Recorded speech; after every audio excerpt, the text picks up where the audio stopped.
ఈ సంగ్రామంలో అందరూ మరణించరు. ఏకాకిరిగా ఉంటానే సర్వేశ్వరా. నేను చెప్తాలే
తెచ్చుకుంటున్నా.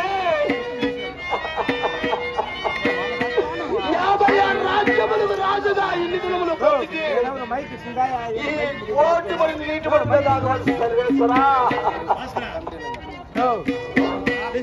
అలా ఇటువంటి కాలఘట్టమున మా ఆర్టీసీ కానిస్టేబుల్ ఏర్పడిన తేజ సార్ గారు కూడా ఇచ్చోటికొచ్చి 1000 రూపాయలు ఈ మహాభారత యజ్ఞానికి సమర్పించుకున్నారు. వారికి గోగుట మాత అసైజ్ భోగబాబు నుంచి సర్వేగా రక్షించని వెళ్ళగల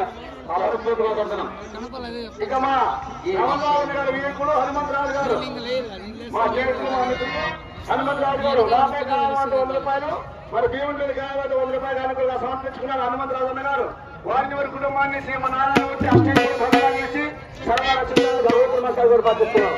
ఈ పంచవేద మహాభారతానికి నేటితో ఈ దుర్యోధన కార్యక్రమంతో ముగిస్తున్నది.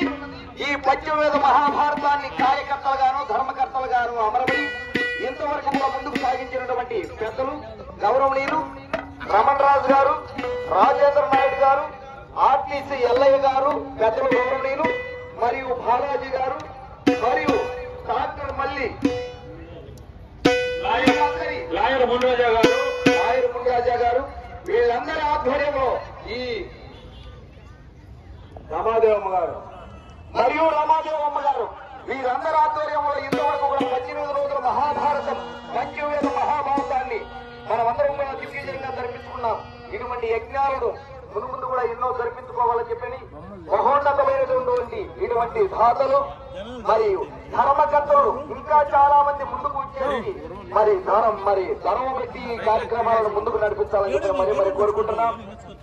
ఈ పంచవేద మహాభారతం ఇంకా కాసేపట్లో దుర్యోధన వద కార్యక్రమంతో